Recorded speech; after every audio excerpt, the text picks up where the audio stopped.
Hey guys, प्रथमे आपना welcome करिसु job halides के YouTube चैनलत Hindustan aeronautics लिमिटेडर পৰা ৰিকুৱাৰমেন্টৰ কাৰণে নটিফিকেশন আহিছে আৰু তাৰ ডিটেইলছখিনি মই সিস্টেমেটিক আপোনাক এই ভিডিঅ'ত প্ৰভাইড কৰিম।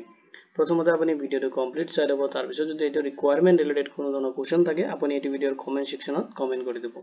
তাওক দেৰি নকৰি আজিৰ ভিডিঅ'টো আৰম্ভ কৰো। Hindustan Aeronautics Limited Technician Requirement 2025 organization notification আৰু তাৰ কমপ্লিট ডিটেইলছ মই আপোনাক সিস্টেমেটিক এই ভিডিঅ'ত প্ৰভাইড কৰিম। আপুনি এই ভিডিঅ'ত চেক কৰিব পাৰিব recruitment overview, vacancy details, eligibility criteria, age limit, application fee কিমান আপুনি পেমেন্ট কৰিব লাগিব, স্যালাৰি আপুনি কিমান ৰিসিভ কৰিব, আপোনাৰ সিলেকশন প্ৰসেস কেনেকুৱা হ'ব, কেনেকৈ আপুনি এপ্লাই কৰিব, কেতিয়াৰ পৰা এপ্লাই ষ্টাৰ্ট হ'ব, কেতিয়ালৈকে লাষ্ট আপুনি এপ্লাই কৰিব পাৰিব, লগতে আপুনি ইম্পৰ্টেন্ট লিংকখিনি ক'ত কেনেকৈ পাব এইখিনি ডিটেইলছ মই আপোনাক এই ভিডিঅ'ত প্ৰভাইড কৰিম। প্ৰথমতে ৰিকুৱাৰমেন্ট ওভাৰভিউ খিনি চাই লওক। অৰ্গানাইজেচন দি আছে হিন্দুস্তান এৰোনটিক্স লিমিটেডৰ পৰা আছে ৰিকুৱাৰমেন্ট খিনি, যত আপোনাৰ পোষ্ট নেম দি আছে টেকনিশিয়ান পোষ্টৰ কাৰণে আপুনি এপ্লাই কৰিব লাগিব, যেটো এক্স সাৰ্ভিসমেন পোষ্ট আছে। টোটাল আপুনি এপ্লাই কৰিব পাৰিব 27 পোষ্টৰ কাৰণে আছে নটিফিকেশন। এডভাৰটাইজমেন্ট নাম্বাৰটো দি আছে HR/TVE/2025/15 দি আছে। জব লোকেশন আপোনাৰ এক্ৰছ ইন্ডিয়াত হ'ব, আপোনাৰ জব লোকেশনটো। এপ্লিকেশন যেটো মোড হয় আপুনি অনলাইনত কৰিব লাগিব। অফিশিয়াল ওয়েবসাইটত আপুনি ভিজিট কৰিব পাৰে, যেটো লিংক মই আপোনাক এই ভিডিঅ'ৰ ডেসক্ৰিপচনত প্ৰভাইড কৰি দিম। তাতে যদি আপুনি ক্লিক কৰে ডাইৰেক্ট আপুনি যেটো অফিশিয়াল ওয়েবসাইট আছে তাতে ৰিডাইৰেক্ট হ'ব পাৰিব। এটা সব ভ্যাকেন্সি ডিটেইলছ খিনি দি আছে সিস্টেমেটিক হিচাপত, যত আপোনাৰ পোষ্ট নেম দি আছে টেকনিশিয়ান, যেটো স্কেল D6 ৰ কাৰণে হ'ব, যত নাম্বাৰ অফ পোষ্ট আছে 26, স্যালাৰি যেটো পে স্কেল হয় আপুনি ৰিসিভ কৰিব 23,000 পাৰ মান্থ। নেক্সট আপোনাৰ পোষ্ট আছে টেকনিশিয়ান, যেটো স্কেল B4 ৰ কাৰণে হ'ব, যত নাম্বাৰ অফ পোষ্ট আছে 1 আৰু আপোনাৰ যেটো পে স্কেল হয় স্যালাৰি আপুনি ৰিসিভ কৰিব 21,000 যেটো পাৰ মান্থ আপুনি ৰিসিভ কৰিব। টোটাল যেটো ভ্যাকেন্সি দি আছে 27 পোষ্টৰ কাৰণে আপুনি এপ্লাই কৰিব পাৰিব। আৰু পোষ্ট খিনিত এপ্লাই কৰোতে আপুনি ফলো কৰিব লাগিব এলিজিবিলিটি ক্ৰাইটেৰিয়া খিনি, যত আপোনাৰ এডুকেশনাল কোৱালিফিকেশন বিচাৰিছে এনিওয়ান ফলো, যিমানখিনি এতে কোৱালিফিকেশন দি আছে তাৰে যিকোনো এটা আপুনি ফলো কৰিব লাগিব, তেতিয়া হলে আপুনি পোষ্ট খিনিৰ কাৰণে এলিজিবল হ'ব। প্ৰথমতে চাই লওক ডিপ্লোমা বিচাৰিছে ইন মেকানিক্যাল ইঞ্জিনিয়াৰিংত, যদি আপুনি ফুল টাইম কমপ্লিট কৰিছে লগত আপোনাৰ মিনিমাম 2 ইয়াৰ্স আপোনাৰ এক্সপেৰিয়েন্স থাকিব লাগিব এয়াৰক্ৰাফ্ট মেইনটেনেন্সৰ, তেতিয়া হলে আপুনি পোষ্ট খিনিৰ কাৰণে এলিজিবল হ'ব।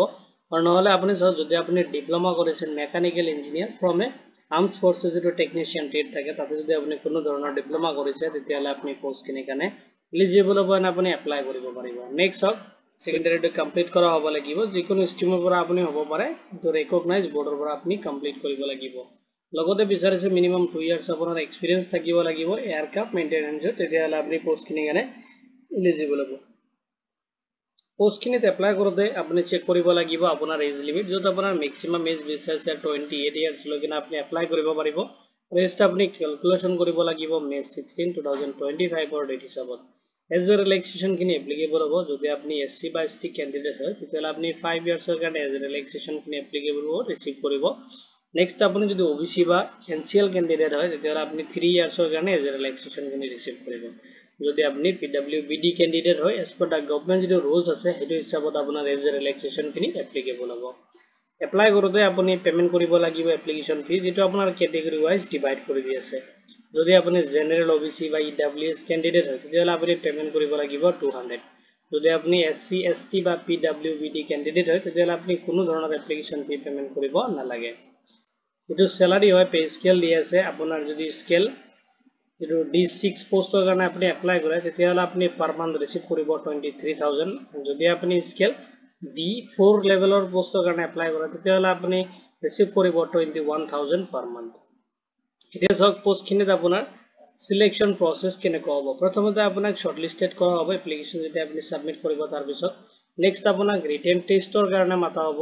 নেক্সট আপোনাৰ টেট বা স্কিল টেষ্ট হ'ব আপোনাৰ, আৰু এইখিনি হোৱাৰ পিছত আপোনাৰ যেটো ডকুমেন্টস আছে সেইখিনি ভেৰিফিকেশন হ'ব, আৰু ভেৰিফিকেশন হোৱাৰ পিছত আপোনাৰ যেটো সিলেকশন প্ৰসেস হয় কমপ্লিট হৈ যাব। এটা চাওক কেনেকৈ আপুনি এপ্লাই কৰিব। তো এপ্লাই কৰিবলৈ প্ৰথমতে আপুনি ভিজিট কৰিব লাগিব অফিশিয়াল ওয়েবসাইটত, যেটো লিংক মই আপোনাক এই ভিডিঅ'ৰ ডেসক্ৰিপচনত প্ৰভাইড কৰি দিম। তাতে ক্লিক কৰিলে আপুনি অফিশিয়াল যেটো ওয়েবসাইট আছে তাতে অটোমেটিক্যালি ৰিডাইৰেক্ট হ'ব। নেক্সট আপুনি যাব লাগিব কেৰিয়াৰ সেকশনত, আৰু তাতে আপুনি ফাইন্ড আউট কৰিব লাগিব যেটো ৰিকুৱাৰমেন্ট আহিছে, ৰিকুৱাৰমেন্টটো এডভাৰটাইজমেন্ট নাম্বাৰটো দি আছে, আপুনি নোট কৰি ল'ব পাৰে। এটো এডভাৰটাইজমেন্টত আপুনি যাব লাগিব, নোটিফিকেশনটো আপুনি চেক কৰিব। আৰু এপ্লাই কৰাৰ আগতে যিকোনো জবতে আপুনি এপ্লাই নকৰক কিয়, প্ৰথমতে আপুনি অফিশিয়াল যেটো নোটিফিকেশন আছে এটো ডাউনলোড কৰি কিনে আপুনি এবাৰ চেক কৰি দিব। নেক্সট আপুনি যাব লাগিব ৰেজিষ্টাৰ অপচনত আৰু তাতে আপুনি ৰেজিষ্ট্ৰেচন কৰিব লাগিব। নেক্সট আপোনাৰ এপ্লিকেশ্যন ফৰ্মটো আপুনি ফিল আপ কৰিব লাগিব, য'ত ৰিকুৱাৰমেণ্ট যিটো ডিটেইলছখিনি আছে সেইখিনি আপুনি ফিল আপ কৰিব কেয়াৰফুলি আপুনি ফিল আপ কৰিব।